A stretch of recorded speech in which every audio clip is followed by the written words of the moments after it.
I really need to upgrade my Mac. I've been having so many memory-related issues. That's just old age, Ian. I either need to flag it or completely reinstall. Or... The more modern stuff you put on an old Mac, the I don't know.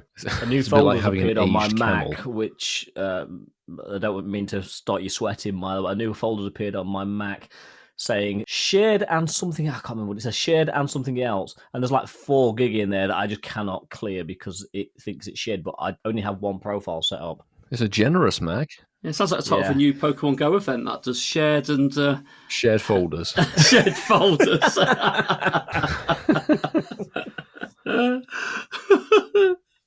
It's from hosting Milo's channel. Yeah.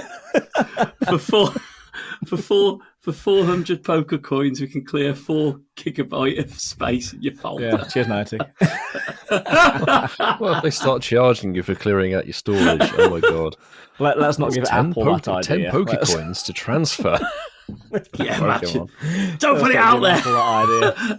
No, Reel it in. No bad. Apple no are bad good. Vibes. I mean, they give you a new operating system, and new ones roll out. Windows would make you pay for it. Then Apple just give it you. Yeah, that's true. They would do, to be fair. But bless Ian's Mac. It's like an ancient camel. It's like a way donkey. Down It is really like an a aged donkey. Over the years, it's struggled along, and now it needs to be put out to stud. It really does. Your Mac here reminds me of Johnny Five in Short Circuit 1. It's alive. It's alive. It's alive. I remember that movie. The weirdest thing is my MacBook Pro is literally dead. But because it's running on, and again, I love Apple Silicon, but because my MacBook Pro runs on Intel Silicon, it can actually do things my 3 years newer Mac M1 can't. But we're up to M4 now, and I do need to invest, but I just sweat every time I think about spending $2,000 on a new computer. It's like... That's a lot. That's a lot of K there, isn't there, Ian? It's a lot of K. There's a lot of pain. And my look is going to be, just think of it as a long-term investment. Or it is a long-term investment. Yeah, it is a long-term. I know, and it's getting longer and longer and longer the more you prolong it. Seriously. Just in case you weren't thinking it was long-term investment, just think about it. Just think about it. A little bit more. Because the more you think about it, technically the window is getting shorter and shorter and shorter. It is considering, I think I first spoke to you about it in November. Yeah, you did. 2021. It's on the very first episode.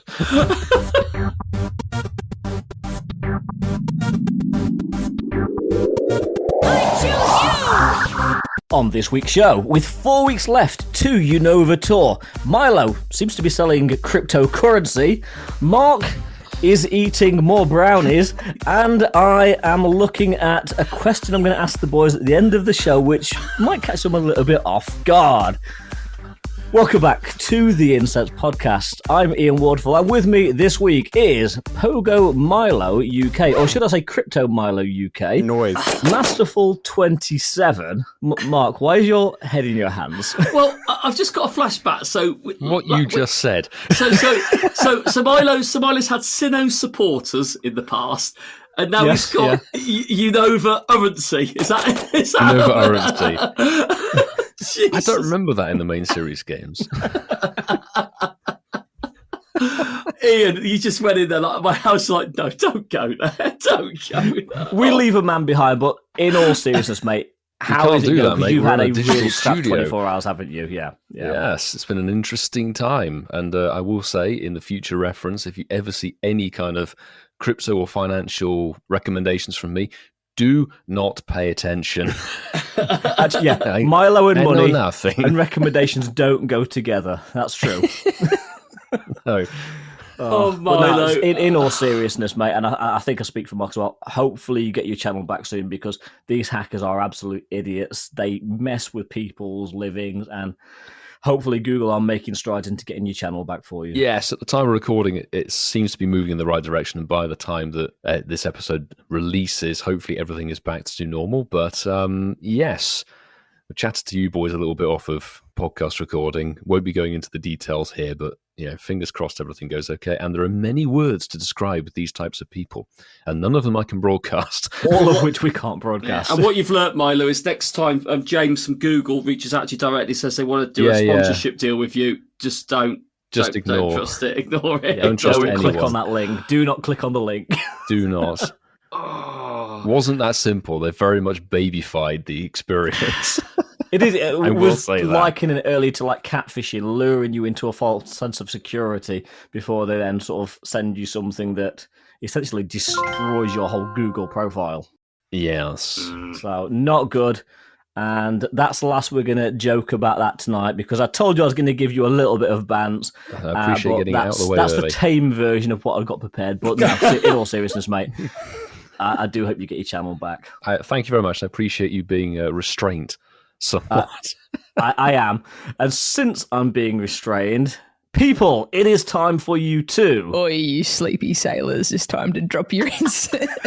I was half expecting the soundbite that says, buy some XRP. Oh, we haven't had time to upload one. Do you want to do a soundbite, Ian? Buy some XRP. No, we didn't record that soundbite. No. Buy my That's definitely the last donkey. one. That's the last one.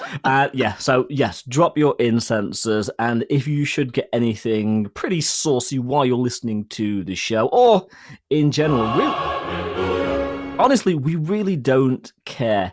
Send us your shiny on any of our socials, X, Instagram, Threads, or Blue Sky, @ing Incense Podcast, but more importantly, using the hashtag Shinies of the Week. Clarify the spelling? And that spelling is hashtag SHINIESOFTHEWEEK. Now, boys, I need to know something. What's that, Ian? What? A duck's quack has no echo. Duck's quack has no echo. Echo. That's not true, by the way. It depends if anyone's there. If no one's here to hear the duck quack, has the Did it duck have quacked? making this? No, it's time for getting to know you. And now, children, it's time for Getting to Know You with the Incensed Podcast. Now, this is one... We've talked about food before on Incense Podcast, but this is a question Many I don't think times. we've actually ever asked each other on or off the show.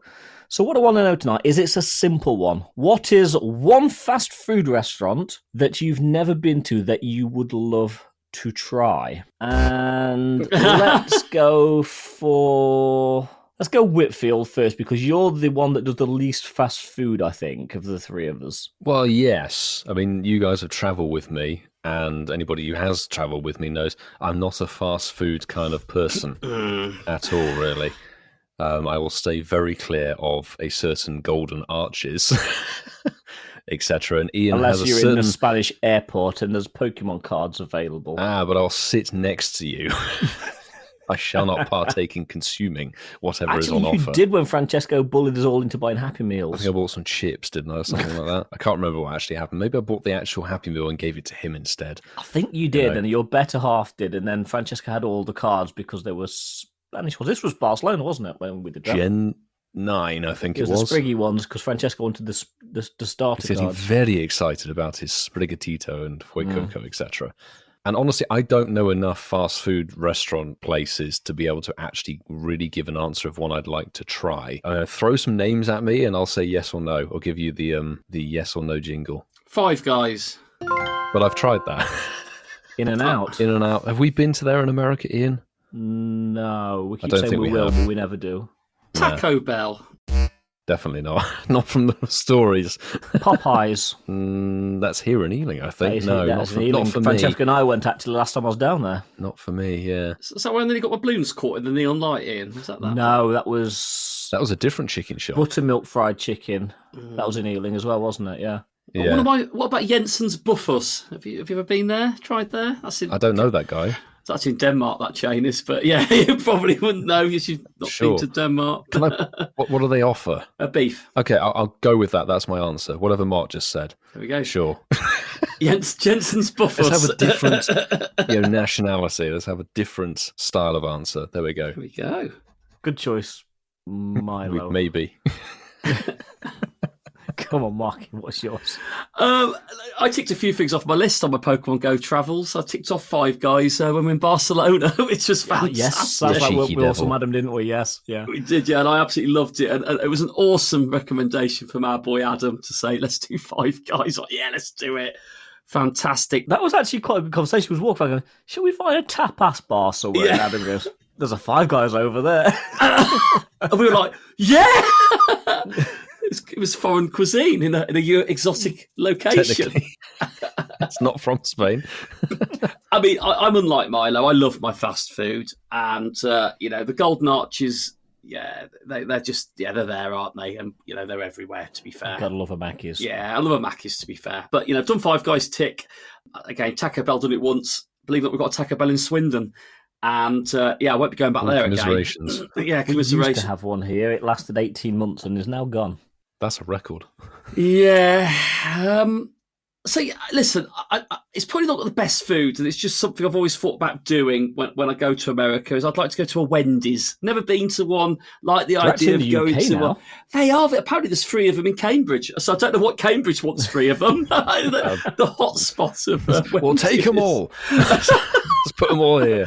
I did look that London's got 1, and Cambridge has got 3. So that's an interesting spread. Cambridge twinned with Wendy's. There you go. Wendy's. So Wendy's, Ian, would be my choice. Nice. Now, my answer, Milo will go. Nice. Oh, yes. And Francesco's just spoiled it in the chat, but my restaurant or fast food restaurant that I really want to try. We tried to go in New York. I wanted to go last year in LA for Sino Tour, but at the recommendation of Tom and a few other Americans, I really, really want to try. And in 4 weeks' time, hopefully I will be doing. I really want to try Raising Cane's. We went to the one in Times Square Mile, if you remember, for Go Fest, and we didn't want to wait an hour to get served. Oh, is that what it was? Yeah. I had no idea what it was called. So yeah, Raising Cane's is my idea. We were in there for so little time. I've had some very good feedback, very good recommendations from a few people, including Tom, the cruise ship.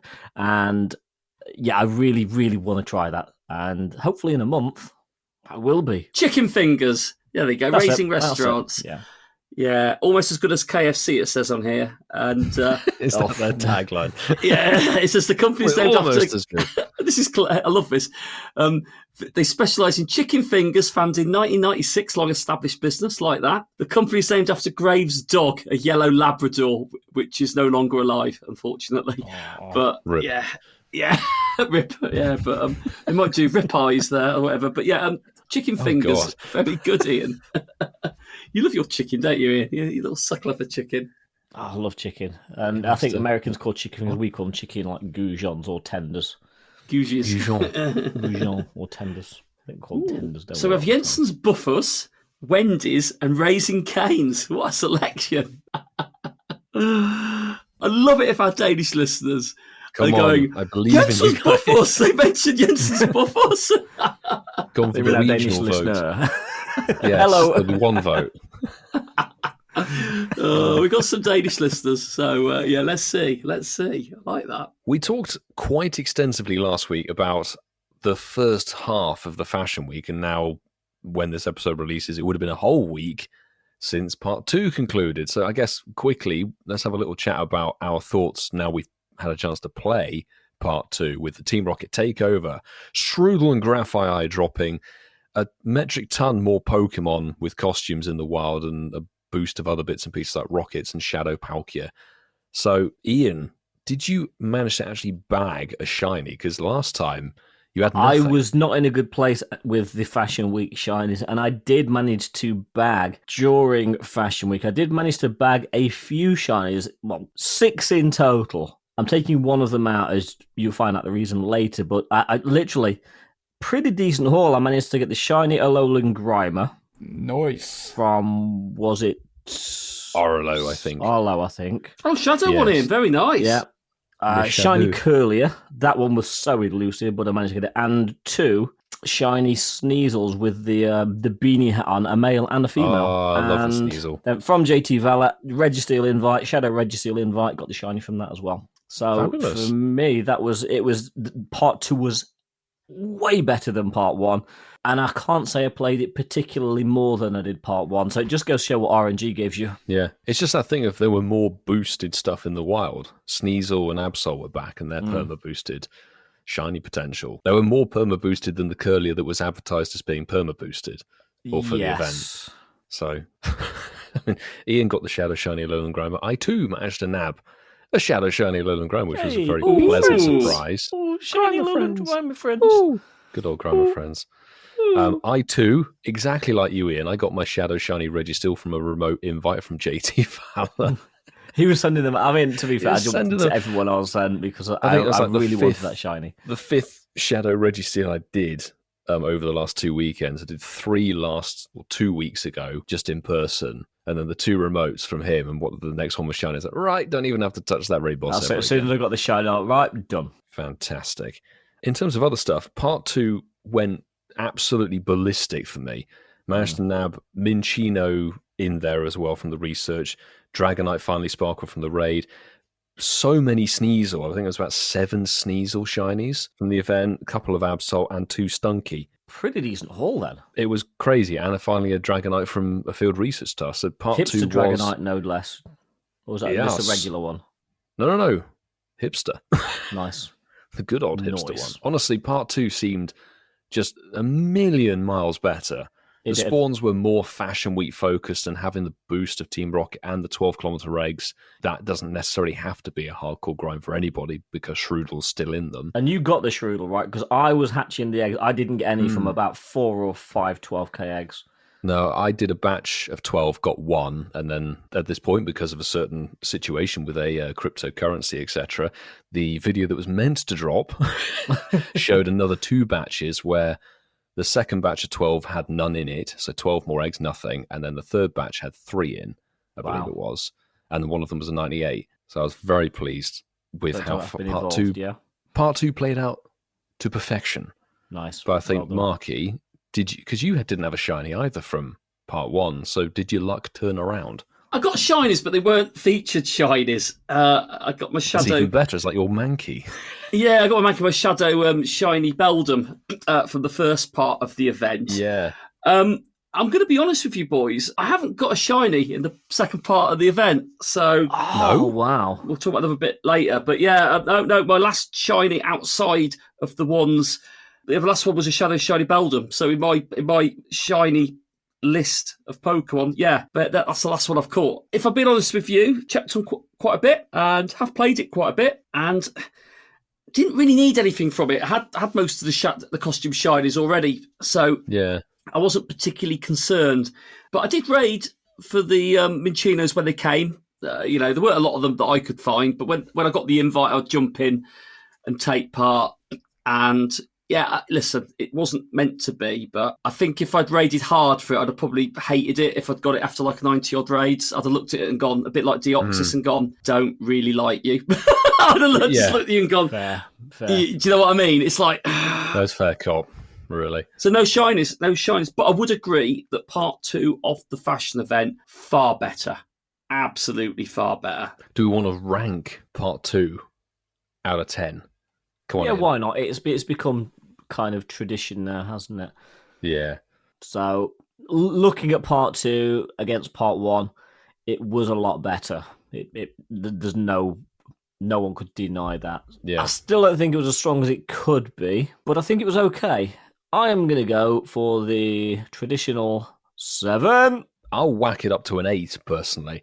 I really enjoyed part 2. You like Sneasel, don't you? So yeah, I like Sneasel, ending up with lots of them this year compared to the previous years, but it just felt like it was more of a Fashion Week event with Team Rocket added in. There was more to do. So it's really enjoyable to play, even if you were doing it casually on the weekend with Shadow Registeel stuff. Plus remoteable shadows. Big tick. That has gone down really well, certainly across the board, I think. But my community, the feedback was so positive. Yeah, likewise. Yeah, I did some Shadow Registeel raids. Yeah. It was, I think from my angle, have you scored it yet, Milo? Did you give it an 8, did you say? Yeah, give it an 8. Yeah, I think for me, that was probably the highlight of the Fashion Week Part 2, was the introduction of remote raiding on Shadow Raids.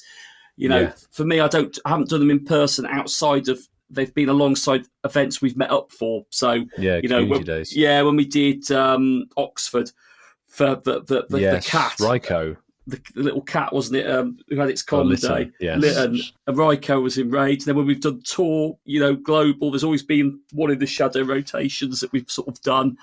But yeah, for me, I was able just to do them, and it was great. Really enjoyed that, and I didn't get the shiny. Did you get a shiny shadow from JT Vela? No, I got raids from him, but I didn't get a shiny shadow. But they hadn't increased the raid limit at the time that came out. And you're wearing a green True. T-shirt today to replicate what shiny Shadow Register looks like. Yeah, it's not mint green though, Ian. It's more Brussels sprout green. Yeah, it's a Rayquaza colour, isn't it? Yeah, it's Northampton Saints actually who beat Are they Munster. sponsored by Rayquaza? No, they're sponsored by Bum Bum Bum. Ian loves that. He loves Hashtag that. free T-shirt. Terry. Free T-shirt, free tickets, free hospitality, free T-shirt. Boom, boom, boom. Anyone listening, it's not free. Anyway, I'd give it an 8. I mean, listen, like I said, I didn't need, the new costume shiny. Still annoyed it was locked behind raiding, irrespective of getting the research tasks. You had to raid to unlock them. So walk 2 kilometres. Explore. Yeah, explore, which, it is what it is. I think the biggest criticism of Part 2 is it didn't communicate it properly, what was coming out in it. But, listen, not for the first time, and it won't be the last time we have that. But I think it was generally good. Better than Part 1. But how many times have we said that? I think you said it last week. I think you're right. So, talk about events then. We had an event over the weekend that's just gone. And I say over the weekend because it depended on what time this event started in, the first part of the world in Chibati Island and New Zealand. But we had the first ever remotable Shadow Raid Day. And it brought to us my feathered friend, Ho-Oh. We know it's not new to the game, but the way you could encounter it was certainly new.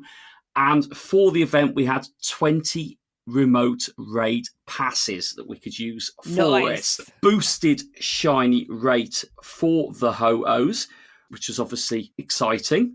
And for someone who doesn't raid shadows, a first opportunity to try and encounter this shiny. So that had an added level of excitement. And do you know what, guys?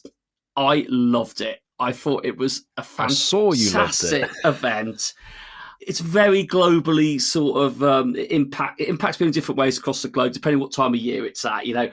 I made a reference. It's in winter. It's horrible outside. This will not stop people in the future going out and raiding for them. But I think because it's not new and it's almost come around for the 3rd time, or if it's the 4th time, it feels like they're allowing people to catch up now in this way for some of these Pokemon. And I love Ho-Oh. I love the fact I could raid it. I loved the fact that for certain time points along the globe, we saw it.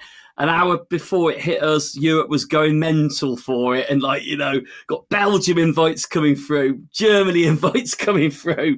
They were all flying in. And from what I could see, there was a lot of excitement and appetite for it, certainly from the player base that have probably already had it as well. So that was nice. In fact, I'll tell you how I did first, and then I'll let you guys sort of share your successes. So I did 20 remote raids for it. I had no shame. I wanted to do all of them, and I did them all. And I did some in New Zealand, some in Europe, and some of our time, and some in America. 20 raids, and I got 2 Shadow Shiny Ho-Ohs for my 20 raids. So without leaving the house as well. Without leaving the house, yeah. 1 in 10. Remotes. 1 in 10. Yeah, I really, really enjoyed it. Big shout out to Christian from Hamburg for one of them, and one for my very own Hermes Ninja. I've got my New Jersey shiny Shallow Ho-Oh, so I got 2 there, so I was very, very happy with it, and I loved it. So boys, these aren't new to you both, I know that, but how did you play the event? Well, shiny Shadow Ho-Oh is new to me. I hadn't got it up until this weekend. I did get one. That was the 6th shiny that I got in the last week. And it was a great event. It was an absolutely brilliant event. Decent numbers out raiding this one. We had a decent sized group, and we weren't the only group walking around outside in the cold in G-Town. It was great. I kind of am a little bit envious of Mark sat in the warm by the radiator just raiding away, but the 2 hours I was out, had great fun, had great laughs. 19 raids, that includes 2 remotes, 1 for my very own Coops, and just 1 shiny Shadow Ho-Oh. But you know what? I was happy with that. Love a raid day. Nice. We do. We love a raid day very much so. Nice. I mean, I maxed out on this raid day. Much the contrast from Gallade the weekend before. I did every remote I could, not just from day one, but also from day two. I think it's the first time I've ever been able to max out 20 remotes either side of the raid day. So 40 remotes maxed. Plus, I think we did 29. I can't remember exactly because I had one or two run and a few glitches here and there, which we'll talk about in a second. But I think it was between 29 to 34 Ho-Oh in person. Good squad out for the raid day. Plenty of shiny luck. I think I ended up on about, 6 in total catches, shiny-wise, out of nearly about 75 raids or so, which isn't too bad, but it would have been 7 had the game not done the good old friends list issue glitch, which some people have experienced. So it's that thing of jumping in via the friends list. The game, I saw the shiny, I was about to screenshot it, and the game crashed. And obviously, still Milo. you can't get back into that raid. At least it was trash, and it wouldn't have been a purifiable Shundo, which is something. So yes, unfortunately, lost a shiny from Sue and the NJ crew. I did lose a couple of other ones. I had 4 people quit the raid lobby at 1 second to go, so I lost my remote pass there. So we'll find you. Name them and shame them, Milo. Easy. Come on. Out them, Milo. Come on. I don't want to because I know they listen to the podcast. Well, even more reason too. Don't do that. You can trio You a made Shadow Milo Ho-Oh. lose £2 on a remote raid pass. Honestly, I was just like, come on, resend the invite, and they never £1 did. on I'm like, the right, invite, yeah, whatever. It happens. So really, it was pretty good success. Came away with 2 purifiable Hundos, but nothing like other people getting either purified Shundos or some people even nabbing the Shadow Shundo, which is insane. And with that shiny boost, it's one of the best opportunities to get one of these decent stat IV Pokemon. And I think the roaring success of this Shadow Raid Day format will see another one not too far in the future. But it will probably be Lugia, people. Just bear that in mind. It likely will be Lugia. I haven't got it. Doesn't matter. This is all new to me. That's what I mean. There was so much interest in the online communities that raid lobbies never failed to really be full. Not just online communities. Real people were out in numbers I've not seen for a raid day for a long Real time. People, Ian. Real people. Actual human beings. As opposed to simulated people. As opposed to Simulated people. Yeah.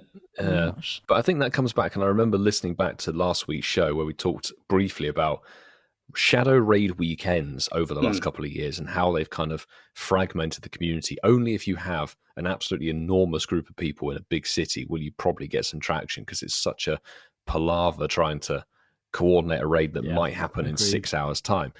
It was like 30-minute timers, recycling, so you get 6 waves per gym. It was a proper raid day. That's what we want. Absolutely. So I'm hoping these come back, because really we haven't got too many more megas to fill in the slots. No, we haven't.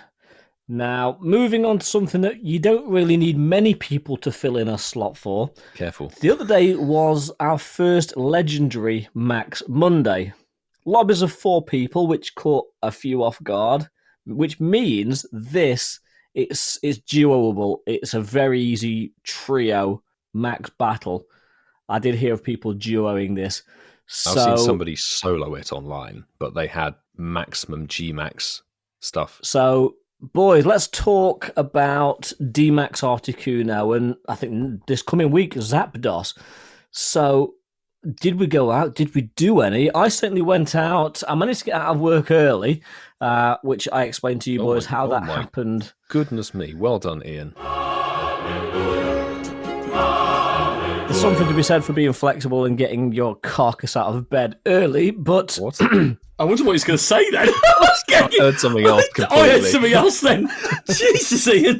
I had carcass wear, family friendly, but it paid off. I did actually get out and managed to do some of these D-Max Articunos. No shinies here. The best was 87%, but they were surprisingly easy to take down, and I was so surprised at how easy they actually were. Yes, if you had decent mons and had been, powering them up. I know Marky's been working on his D-Max mons, getting the max spirit, the max guard, and the max attack up, getting them to level 40. So there were varying degrees of success in my community. We had quite a good turnout, between 20 to 30 people actually joined, and it kind of grew as the evening went on. The first lobby of battles was kind of just to see how it went, really. And I ended up with a battle party of people who I knew had good counters. So we That's demolished always a it. bonus. Yep. Absolutely demolished it with Metagross and Excadrill. Super easy. But there were other people who were failing the lobbies. The saving grace, of course, with max battles is you don't lose your max particles if you fail, unlike raids. But after a certain amount of time, we all shuffled off to the next one. Then we tried to split it up. It's like, right, who has good counters, who's powered up stuff? And we're trying to pair 2 and 2. So you get 2 decent players and 2 lower level players who are there, who don't have powered up stuff, put them together. And this presented a problem with how you have to coordinate the D-Max and G-Max battles. Because your powered up players need to tank and heal. It's not just that, though. You have the factor of not everybody who is playing with you is physically there. They may be in the surrounding buildings, they may be chancers, they may be a Top Gun you enthusiast. You can't coordinate them in that case, yeah. And people spammed into lobbies, and then the whole coordination of lobbies just broke down, and it got to the point where it just became incredibly infuriating to try and understand who has what. Some people saying, yes, they've got powered up stuff, but they haven't, but they've forgotten to heal. Then they get put in a lobby with level 30 people and they fail. And it was even more so a problem on the final battle. We ended up doing 3 in the hour, which isn't the best turnaround. The final third battle took 25 minutes to try and coordinate it. Oh my it. God. I think we did all 3 in 25 minutes. Yeah, we were trying to coordinate. It's like, right, now who hasn't caught their Dynamax Articuno yet? You, one person, go with 3 people who have, because clearly they've got good counters. But then you have signal problems and you still have the thing of people spamming in. So it all just breaks down. And I think there's one thing that would really help D-Max battles, certainly these tier 5s and G-Max battles. Maybe less so the G-Max, because there's 40. Are you going to be Poke-AK now and go private lobbies? I'm saying private lobbies. It would just mean that people who get to the community meetup, you can actually coordinate and pair up, or quad up sensibly and say, right, you guys, you can sort your own lobby out and go for it and know you're going to have some success. At least you then can battle with the people that you want to. It's more so knowing you're going to succeed, because nobody, I mean, there were people who walked away from doing 3 D-Max battle attempts and didn't get a single catch chance. Oh, like, harsh. Yeah, that is harsh. It's a winter's evening. It's damn freezing. Who really wants to spend 6 to 7 p.m. on a Monday when, there were plenty of kids who were there who wanted to do the battles? It's nearly their bedtime towards the end of the hour. People have got to go dinner. They've been at work all day. It then becomes a pointless exercise. That's fair. That is fair. I know Marky would have struggled to even have an attempt at it. So I didn't bother with it. Yeah. I didn't bother with Yeah. it. Like if I'm honest with you guys, like I said, I'm going to be more positive about it. It's not something I'll be able to take part in. But like, I would love to be in a position where you've got loads of people unable to get the right 4 in a group, and oh my God, we've got 30 of us, and we can't get the right counters in there, and all that. It's a different set of issues. That sounds like something that I'll never have that problem with on a Monday. Does your bestie Ash live near you then? Is it something you can do with Ash? Because it is duoable, I believe. Yeah, but I don't live I don't live where I'd be taking part. You don't live where you work, I guess, yeah. No. By the time I get home, it's finished. So, this game isn't designed for the working person, unfortunately, during the week. I'll have a go on Saturday now. I know this. But I didn't know you could duo it. I don't understand how you'd have issues with having the wrong counters if you could duo it. Surely, if you had 2 strong people in the group of 4, you should still be able to take it down for what you were saying then. Was that not happening then, Milo? It's because of other external issues with the system. So people will be booted out of the lobby, and then you obviously can't get back in the lobby. Really short as well. There's if you've not got your team sorted. Signal problems, and then there's also the fact that some people didn't have their teams prepared. And once you're in a lobby of 4, you literally get 10 seconds and you bang in. And if they don't have the right stuff in the battle, but like you said, it's a learning thing now, isn't it? But I'd imagine if everyone got together on Saturday, they'd know the counters now, and they can crack on with it. Because, like you say, you only need 2 Pokemon to do it: Excadrill and Metagross. So.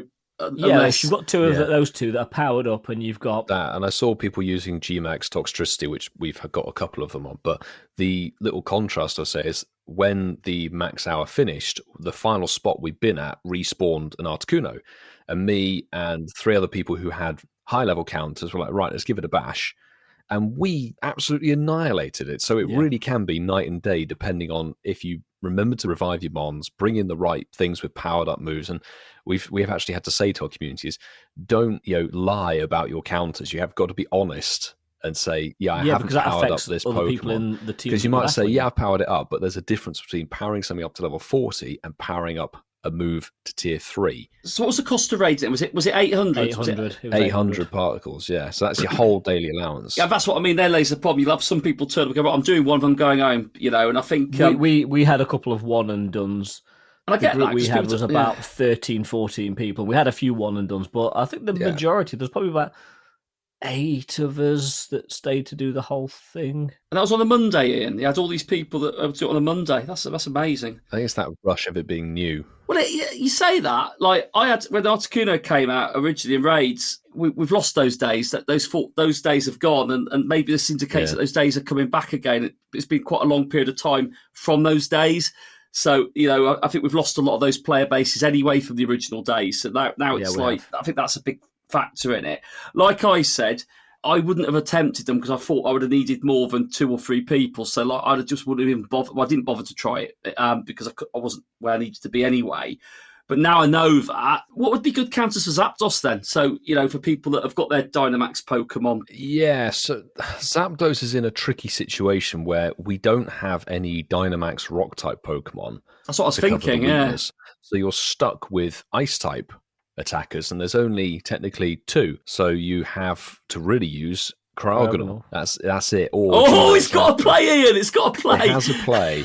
But if you have a decent Gmax Lapras is a really good tank, like hitting the damage. And if it has Water Gun, people were finding a technique where you spam the fast move, don't do the charge move of your Pokemon, to basically spam the max meter up to fully Dynamax. Well, the people have been saying this since before Wild Area. Don't use the charge attack, literally just fast attack. Yeah, but some counters you can utilize. The best one is Cryogonal. The next best is the Gigantamax Toxtricity, followed quickly by the Dynamax Toxtricity. And then you're into generalists with Metagross, with, I think, the steel moves on it, and Gigantamax Gengar and a few others. But there's that different play of having something that's a good attacker versus something that's a tanky Pokemon, to kind of hold back and do the heals, as it were. So for someone like me, then, that's probably represents a good percentage of the player base, if you've got a Gigantamax Toxtricity, you could couple up with Cryogonal in theory then and have a good crack at Zapdos. Yes. Yeah. And then I would probably say to make your third Pokemon get an Excadrill or a Metagross. Yeah. Or if you have a Gmax Lapras. Because the problem with Toxtricity is people aren't going to have the Candy XL to max out those moves on Toxtricity. Yeah, not unless they were catching them furiously. Which a lot of people won't have done. So exactly. Excadrill is going to be really good because it's going to resist all the moves that Zapdos has, so that's a good tank, like a good one to use as an HP buff. I might have a go at duoing Articuno on Saturday. I might give it a go then. If we're saying it could potentially be duoed with the right counters. Yeah, I mean, you've been working on a Metagross and I've got a maxed out. I've got a maxed out Metagross maxed on all 3, and I've got a Excadrill maxed out across all 3, but I've got one that's maxed level 3 and a couple of level 2s on it. So I could put some rare Candy XL if I had to. I don't really want to. No, I mean, all the Mons we use were level 40s, I think. So it's they're all level 40. They're all level 40. Yeah. Then your quid's in, I think. I might give it a go then. Is there any move Articuno? I mean, again, I know this has been and gone, but by the time the podcast comes out, it'll have finished now. Which is unfortunately the risk with these things. But like looking ahead to Zapdos, then that could be good for people listening to the show that haven't tried it. It might be that 3 people can do a Zapdos, which is exciting because these are the first Dynamax legendaries. To be fair, there probably will be because the maximum people you can have in a lobby is 4 because it's Dynamax. It's not Gigantamax, so you can't have your lobbies of like 20, you're right. People. That's why I keep getting confused. It's just a lobby, isn't it? It's just a lobby of 4. Yeah, it's just a lobby of 4. So it's not too difficult, and this is where I saw it floated around on the internet, but people may have also seen it. Somebody soloed the Articuno by you did reference that, and I did see something on YouTube. I think it was YouTube or it would have X been YouTube. About it. Yeah, there were 2 Gmax Lapras and 1 Gmax Toxtricity, all 3 level 40, not level 50 Pokemon. But they didn't even all have maxed out moves, I think. Some of them had maxed Spirit and Guard. Some of them have max attack. And it was that strategy of using 2 switching tanky into Pokemon the one you want to build up the max meter. And then when it's Dynamaxing time, you switch to your attacker, which in this case was Toxtricity.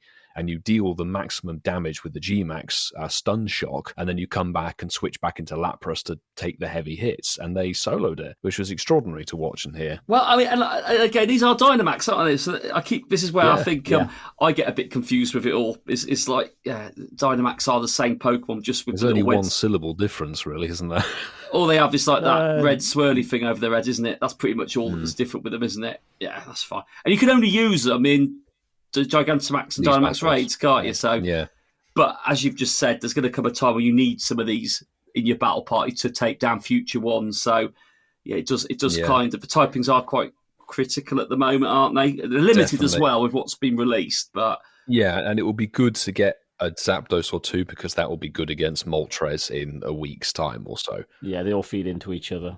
Yeah, exciting stuff. I might try one. We'll talk about that in a week's time. Let's see, shall we? Now we're talking about birds, and there was a bird that was released earlier this week for the Steeled Resolve event. I think this will be a very, very brief discussion. It released Rookidee out of 2-kilometer eggs, or very rarely spawning off of magnetic lures. Otherwise, it's a baguette-focused event with... well, it is Battle Week, Battle Weekend. Yes, tragically was a Battle Week.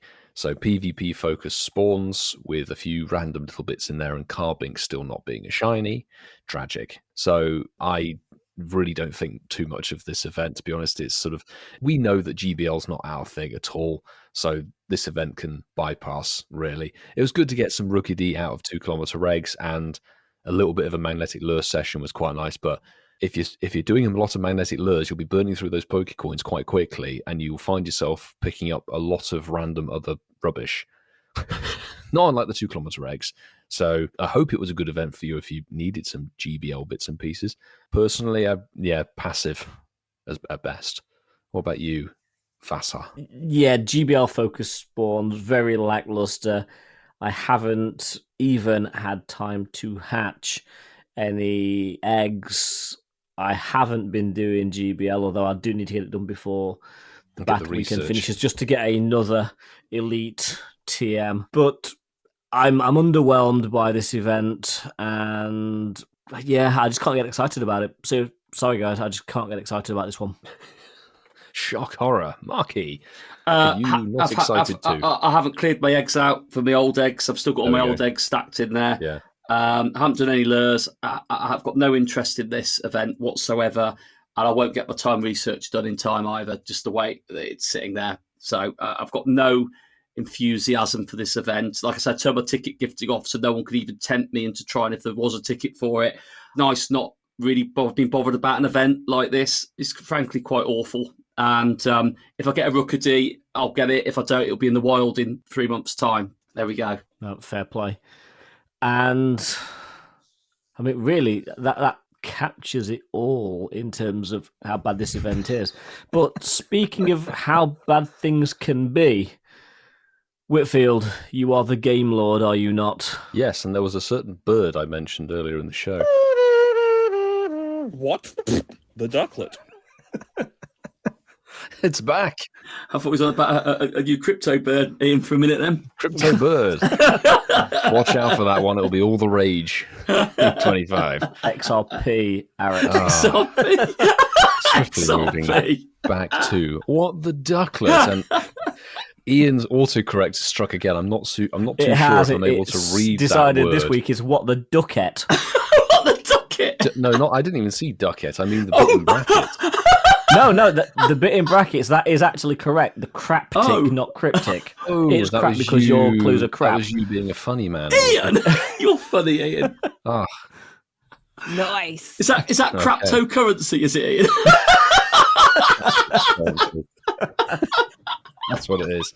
So, folks, if you're new here and you don't know what the Ducklet Craptic version actually is, what it is I'm going to read a cryptic clue of a Pokédex description that I have made up about a Pokemon, and it's quickfire to see if Mark or Ian can get it right first.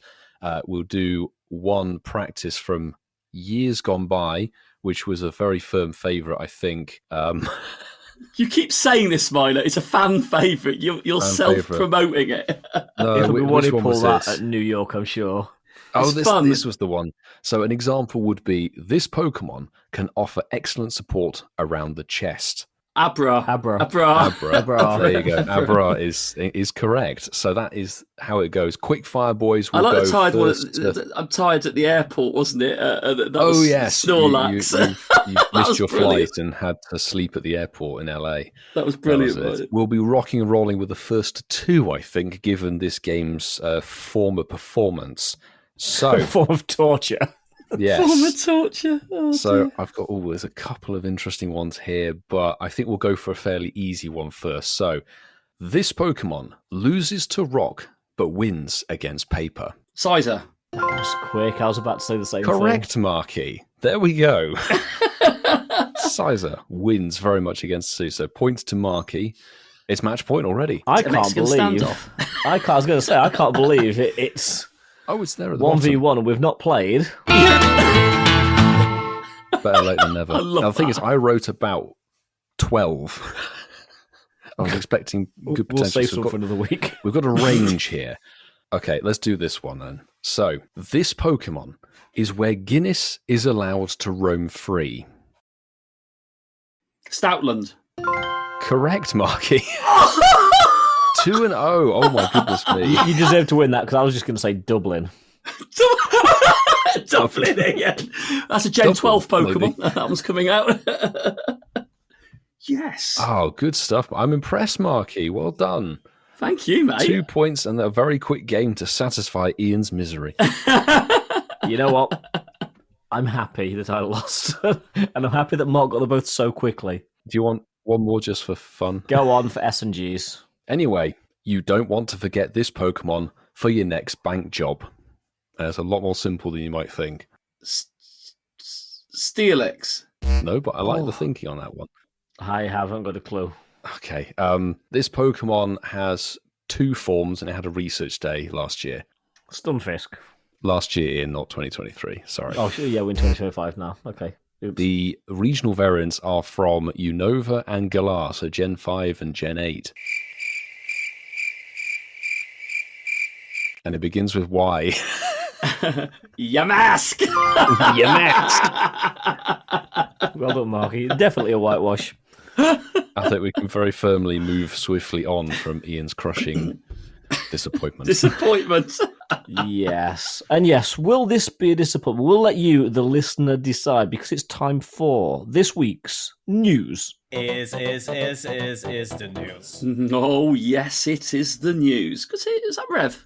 Nice one, Rev. Please pop back in. He's back, but yes, we have got some news, and you can rank up and earn rewards as part of your Go Tour. Nice to see a little Victini on the image there.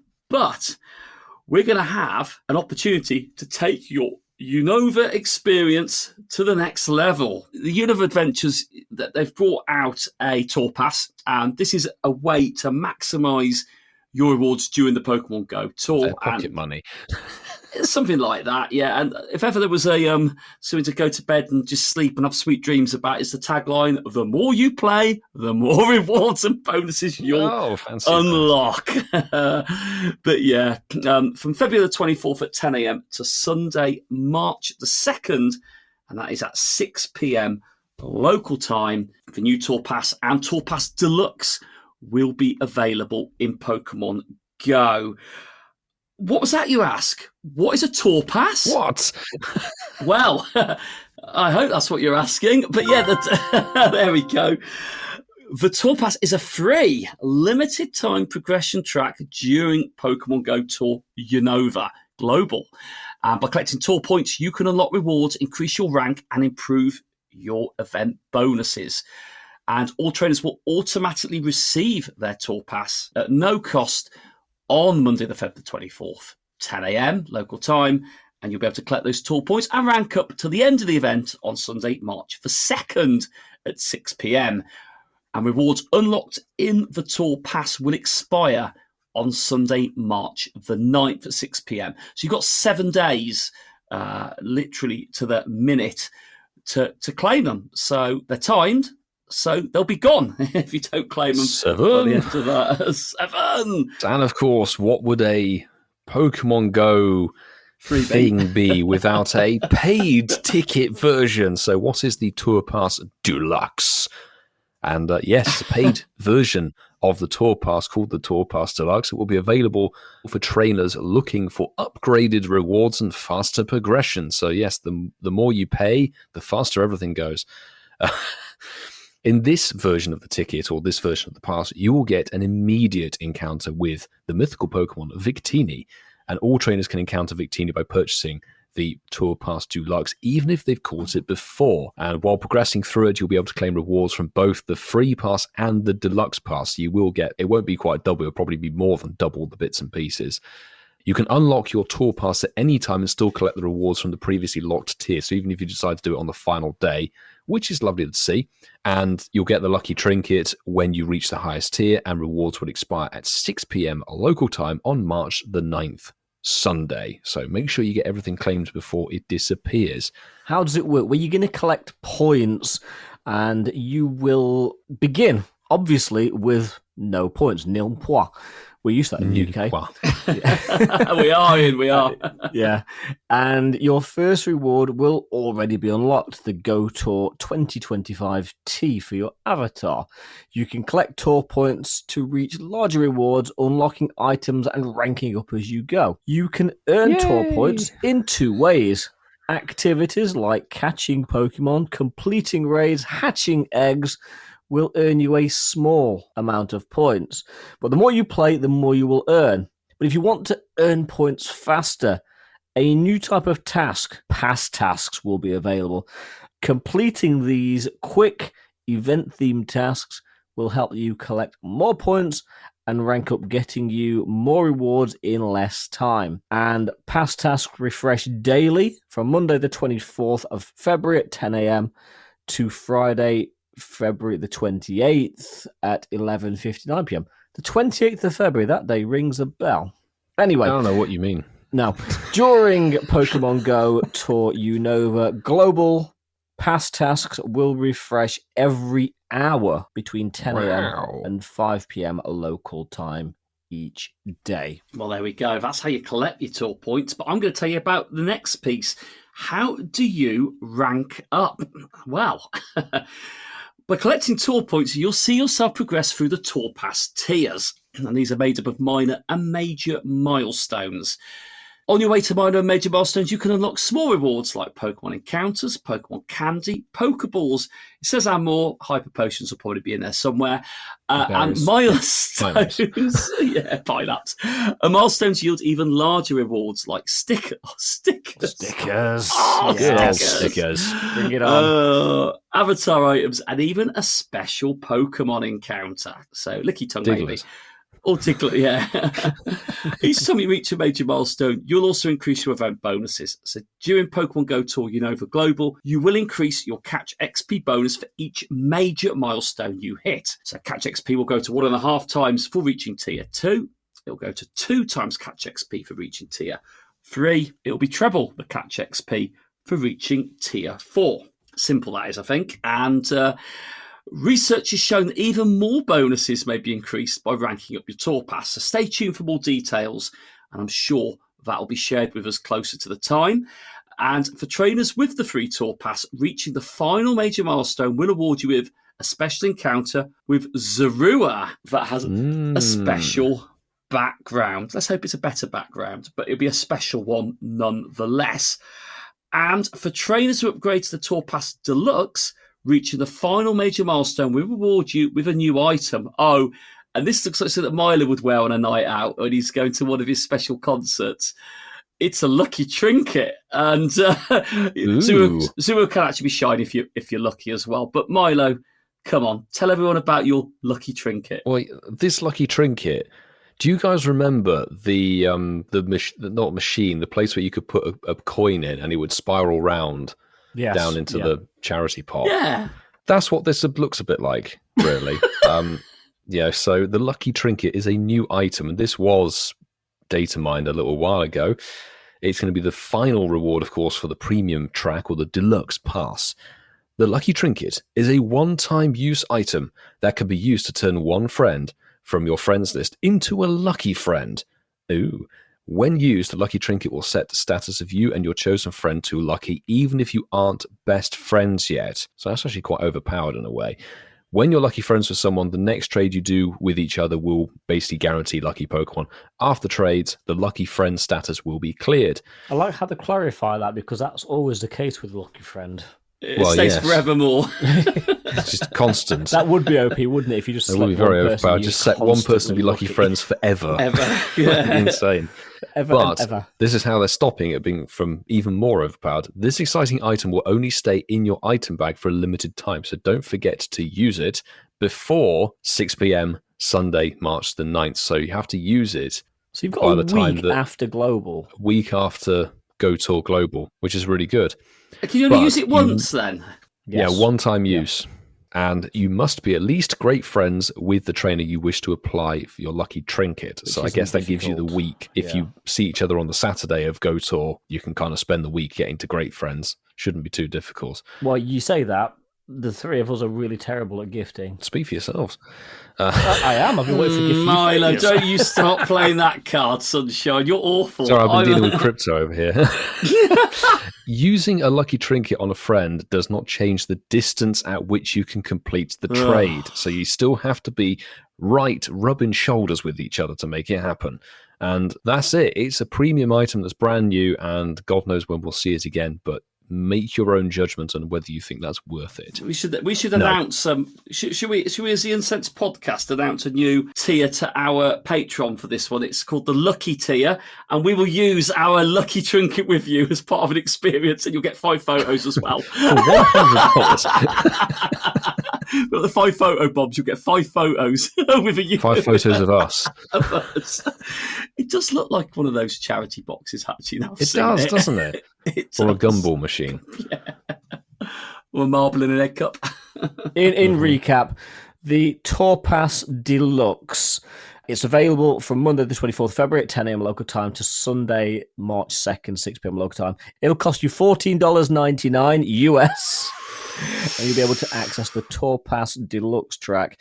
And the rewards from that do include an encounter with the mythical Pokemon Victini, encounters with event-themed Pokemon, an event-themed avatar item, that's right, just one Lucky Trinket, and more. All trainers can encounter Victini via the Tour Pass, even if you've caught it before. Now, I fear that opens the gates to them bringing mythicals back that we've already got. We'll see how that goes further. But down the road. Ian, but good news, Ian, Victini can be shiny, can't it? No. No. Oh, okay, brilliant. Moving on. Can't be, unfortunately. But Jesus. I think that's because Victini is the Gen 5 mythical, and we're getting shiny Meloetta, which is Gen 6, if I'm not wrong. Yeah. It's all a bit mixed and matched, so they'll have to wait till next year, the year after, to do the swap. Couple of other bits and bobs. The Tour Pass Deluxe plus 10 ranks. Available in the web store. Wow. For $19.99 US dollars, you'll be able to access the Tour Pass Deluxe track with a number of ranks already unlocked. The Tour Pass Deluxe plus 10 ranks includes the Tour Pass Deluxe plus enough tour points to automatically unlock 10 ranks of rewards. So if you're feeling particularly flush and want to spend an extra $5, you can already unlock the first 10 ranks of the ticket. Watch those 10 ranks being all pineapple berries. Yeah. Catch 1 Pokemon. Catch 2 Pokemon. Catch 3 Pokemon. The first 10 ranks just catch 10 Pokemon. Oh, I'm going to say it. We won't take a lot of time to talk about this because obviously we're going to learn more as we go along close to it, but I'm going to say it. They really are pushing the boundary a bit here. This is... Well, the thing is, UNOVA Tour Global is a free event, so they're going to want some revenue out of it. Well, if they can milk it in any other way, because we know that the event typically that runs before the tour event, the Road to Sinnoh, as it was last year, came with juicy $5 tickets for raiding and hatching and all kinds of other stuff. So that chunk of time, they love to make their money that way. But the thing is with this is that people have asked for a ticket for the tour event. I remember it for Hoenn Tour and for Sinnoh, because people wanted to have a shiny boosted experience like we had for both Kanto and Johto. Those were like $12 tickets, but they gave much better shiny odds. It was the first complaint about Hoenn Tour, I remember, for the global event. But I think Niantic have put 2 and 2 together and got B-Juice, because that's not what people were asking to happen or expect. So basically they've added a tour pass thing, which is very similar to other games, like mobile games have this stuff. It makes sense, but I'm not a fan of it personally. Makes sense, but there's no shiny boost. This is purely a ticket that will give you encounters. So we'll see how this plays out. But you are right. People do want the boosted shiny odds rather than let's have a look. Or a lucky trinket. Well, I think the lucky trinket, people have been talking about that, certainly around here that I've heard. People have been talking about the lucky trinket because it's a guaranteed lucky friend. However, you're essentially paying £15 for a lucky trade. Is that the talking G-Town, is it, Ian? People are talking about the lucky trinket, are they? G-Town chatter. I heard talk on the street. People were talking about that the other day, in fact. Yes, they were. But honestly, ask yourself, though, how many of your lucky friend trades have actually gone well? Not many. Like, I would say it's probably a 90% miss scenario. So you pay £15 for an item that's probably going to give you a 12-12-12 Pokemon, which you probably get better stuff from the Tour Pass catches anyway. It would be nice if it gave you a guaranteed based stat like of a Hyundai, wouldn't it? Yeah, 15, 15, 15, please, for £15. Yeah, it's never going to happen. But boys, it's that time of the month. It's that time of the month. And no, I'm not talking about that time of the month, but I am talking about the time of the month where we look at what's coming up in the next month of Pokemon Go. So let's have a look at what we can expect in February. There are so many slides that go along with this stuff right now. So honestly, I think it's up to about 6 slides now. It's ridiculous because they've got all the Max Battles is where we're going to start, but there's about 5 million slides for them. So Max Battles, much like January, are going to have a sort of weekly rotation. From February the 3rd to the 10th, we're going to be seeing Squirtle, Machop, Krabby, Moltres, aka the Max Mondays, and Sobble in there. From the 10th to the 17th of February, changes up quite a bit, actually. Machop is the only one staying consistent there. Then we've got Kragonal, Scorbunny, Squover, and Phalanx is back. They get a little reduction from February the 17th to the 24th. Machop, Pidove. Pidove's a new one. The Prince of Pidove would be very excited about that. He would be very happy with that. Oh, my goodness me. Yes. So Pidove, Grookey, and Phalanx are in there. Oh, my God. And it keeps going. The next slide. Oh, this is a good one, actually. So from February the 24th to March the 3rd, it's Pidove, Darumaka. Nice. That's a cool one. Nice. I like that one. And Sobble. So there's only 3 in that pool. And then leading into March, which is only for, 2 days, March the 3rd to the 4th, we're seeing Ghastly, Beldum, Pidove, Darumaka, and Sobble. So that is that in terms of the Max Battles. Your Max Mondays will be the following. February the 3rd, of course, is Moltres. Get out there if you can do. February the 10th, you can miss. It's Squovet. February the 17th is Pidove. You can miss that. February the 24th is Darumaka. Maybe worth doing. And finally, March the 3rd is Beldum. Might be worth having a go at. And just to add some extra crumbs of disappointment, Mega raids for February are looking like this. Mega Medicham from January the 24th to February the 6th, but then we do see Mega Tyranitar coming back from February the 6th to the 17th, and Garchomp is back finally, February the 17th to March the 4th. Right, well, I'm going to start on something that's potentially going to not capture, but we've got a Shadow Raid boss for between Feb the 3rd and March the 2nd. And hey, how could it be if this could be remoted in again? This would be fun, wouldn't it?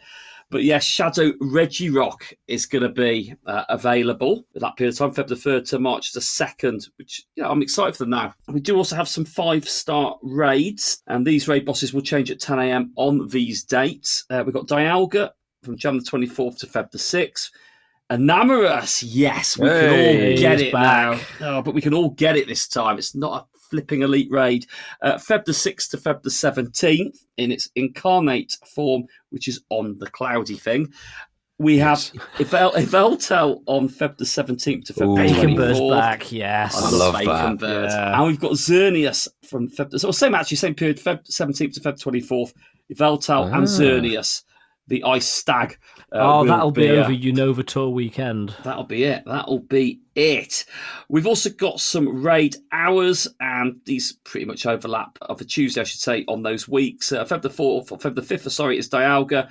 Enamorous, Feb the 12th, and Yveltal and Xerneas, both on February the 19th. There we go. We've also got Spotlight hours. My initial reaction is usually a good one. So Feb the 4th, we've got Kavana with 2 times Evolution XP. Love Disc is going to be with us on Feb the 11th. Love Disc, we've had Love Disc Spotlight Hours before, I'm sure. Feb the 11th with 2 times Catch Stardust. That's a good one for the Stardust lovers. This one you can probably all miss on Feb the 18th. We've got Unkai with 2 times Catch XP. Actually, XP's all right, actually. I'll rephrase that. That's probably okay for that one. It's this one you're probably going to be a little bit underwhelmed because Snivy is with us on Feb the 25th with 2 times Catch Candy. If you haven't got enough Snivy candy, knock yourself out. And in fact, it's one of 3 Pokemon that are all gracing our stage on Feb the 25th.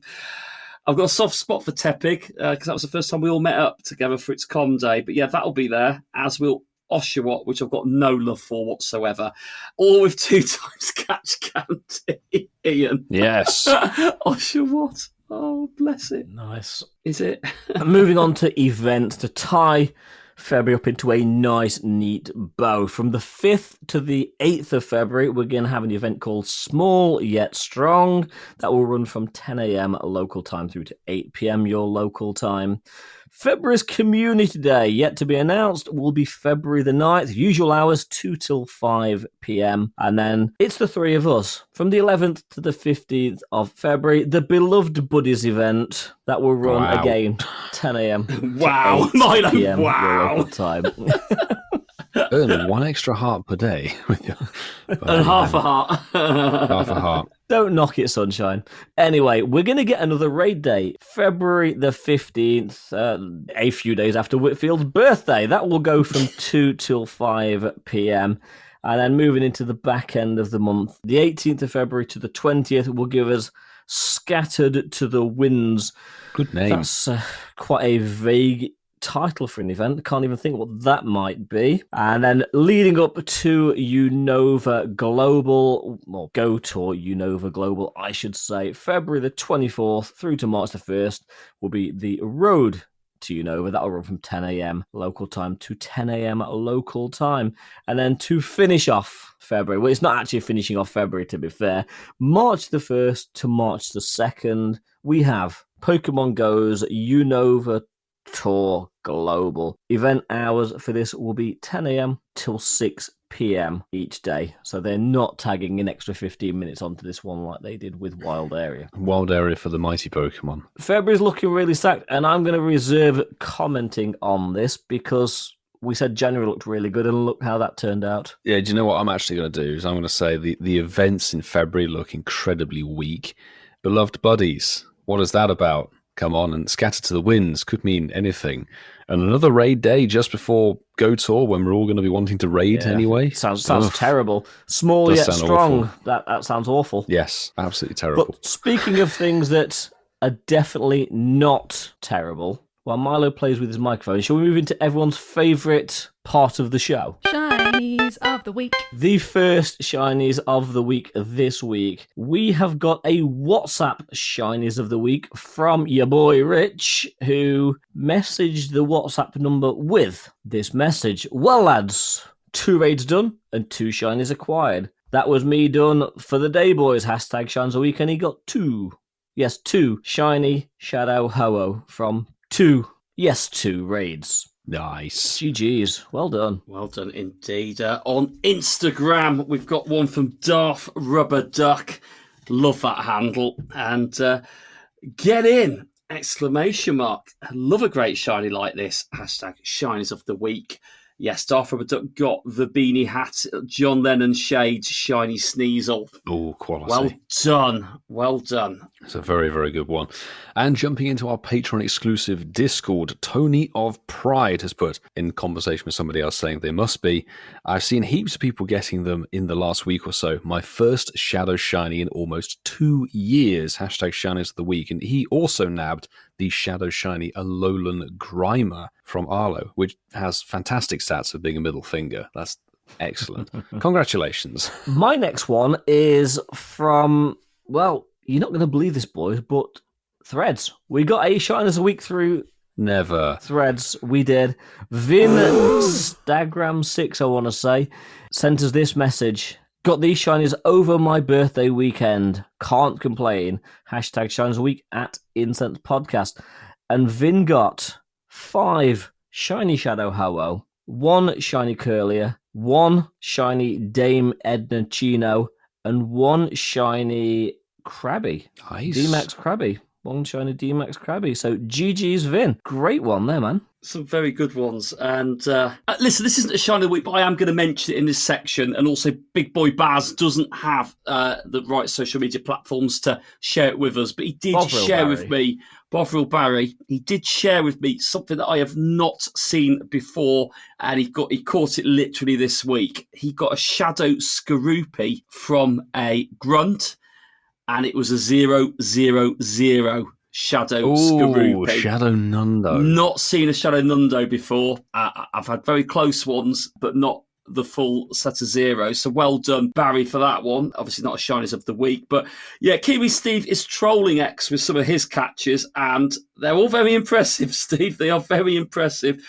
But I think the one I'm going to mention is Power walked and did it in the last minute of the raid, thanks to being able to invite people to them. It was a purifiable Shundo mind head explosion emoji at the end of it. Yes, a shiny Shadow Registeel with a 15, 13, 14 set of IVs. Get that purified. Jeez, Come on. Get that purified and No, pay to get its purple aura Why? back on What are it. you going to as a use Shadow. Shadow Registeel for? Yeah, don't The purify. paperweight. Don't purify. Don't listen to Whitfield. Yeah, keep it as it is. I like its aura. It looks good with that mint green. Goodness me. Fantastic. Milo! And to wrap up, what? It's a purifiable Shundo of a terrible mon. Anyway, we're also diving onto X for this one from Ryan, who has written, after all this time and running Daily Avenger Incense during the entire Wild Area event with nothing to show for it, I finally have my first ever Galar bird, and it's shiny. Nice. You got off Daily Adventure Instance a weather-boosted Galarian shiny Zapdos, 2591, 0 star, as is typical with the G-Birds, but huge congrats on the shiny G-Bird there from Daily Incense. That's what happens. Pop the incense. And you shall be rewarded. Oh, Kerry has just said, did you hear about Newcombs? No, what happened with Newcombs, Kerry? Oh, no, she's talking about him losing his G-Bird shiny to go What? plus. Oh, yeah. Oh, yeah. This is the risk that you have if you go an auto catcher, even an official one. You only get one shot at Go it. plus. Yeah. It's the impatience. I saw about it. What was it? He put the Go Plus Plus on like with the last 40 seconds of the Daily Incense to go to do some battle or raid or Dynamax, and then checked his journal and saw a shiny Galarian Moltres, ran away. Just wait 40 more seconds. And don't check your journal. Why do people Never check check their your journals? journal. Yeah. Don't ever do it. Ever check your journal. It's sadistic, isn't it? It's like a little bit of a... Yes. It's almost like a thrill, isn't it? There'll be nothing in there. There's nothing in... Oh, there it is. It's run away from me. Yeah. do Never it to check your yourself. journal. But one thing that I think we do need to check is what fast food people want to try. Mark, do we have some results for the poll?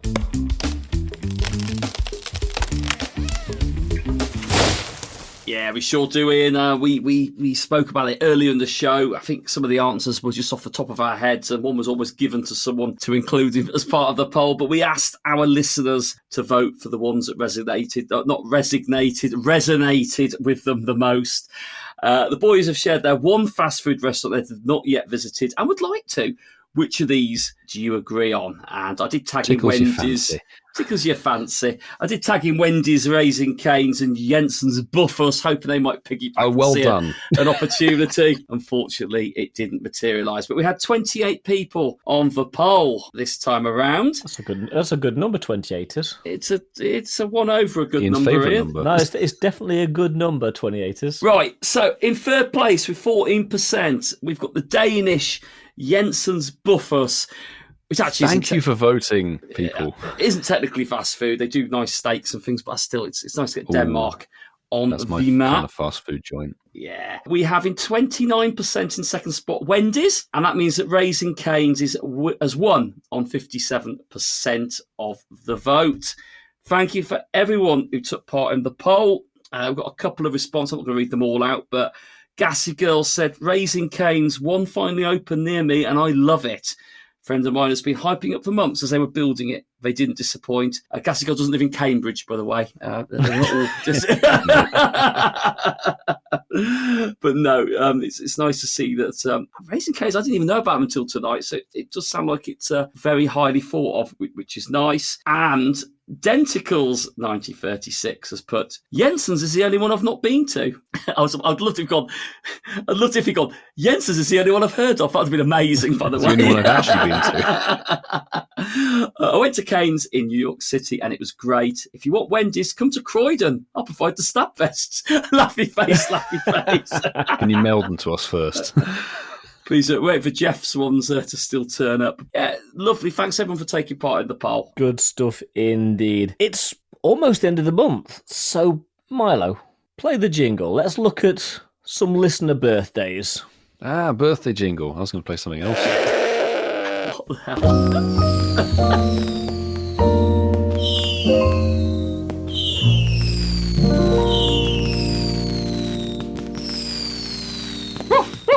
Not on cue. Yes, it's been a little while since doing a birthday corner here, but we have a handful for you. So a very happy birthday to Tony of Pride, who we heard from the Shiny Luck earlier, January the 6th. And also on January the 6th, Benji was 7. And on January the 8th, Ali was the solid number of 4, a 4-star.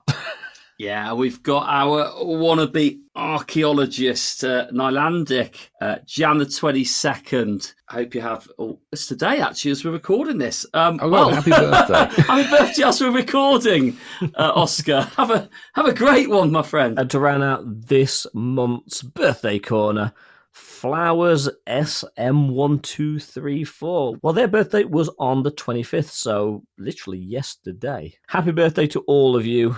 And if you have a birthday in February, message us and we'll mention you at some point during February. It'll either be at the start or the end of the month. And boys, we've done it. It's time to thank everybody for listening. Thank you for being here. Thank you for sticking with us for the last hour plus.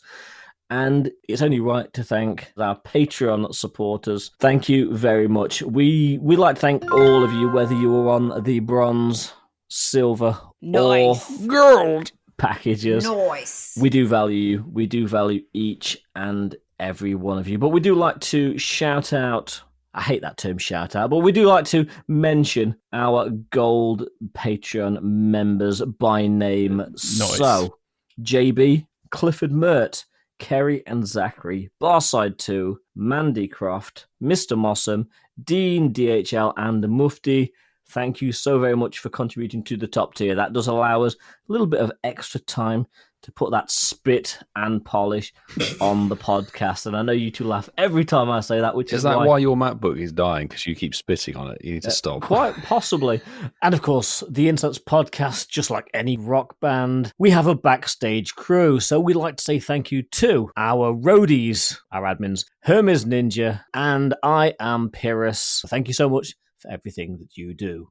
We've just had another message in the chat. Charlie Lucy, whose birthday was in January as well. So happy birthday, Charlie Lucy. Happy birthday, Charlie Lucy. The nip of time. Happy birthday. Well, that's it, boys. We got to the end of, I didn't say it at the top of the show, episode 207 of the Incense podcast. A small French car. Yeah, Yeah. I was refusing to say that. And we'll say again next week as well, Ian. So there you go. And yes, we will see you again. Ian, boys should say, we've got some good news. What? Yes, we've got a spotlight hour on January the 28th. It's Young Goose, and it's got 2 times transfer candy. Whoa, hold on. That's going to miss out on Dialga Radar, which is on January the 29th. Damn. Damn. I can trump both of those, though, boys. Max Monday will bring us Zapdos, before all of those events and Zapdos. We all love our Zapdos, don't we? Let's be honest. Zappy. It's on Mark's favourite day of the month as well. It You is. are. But before we go, I have one last question for you two before we get out of here this week. Boys, I want to know, what's your favourite type of chocolate? I like dairy, the hazelnut dairy milk chocolate bar. I love that. That's my favourite. I Nice. say Kinder Bueno. Bueno. Kinder Bueno. Kinder It's Bueno. not for children, isn't it? Yes. Actually, I am a fetus. it's funny you say that, but I like a Kinder Surprise. And on that bombshell, we'll catch you next week. I choose you!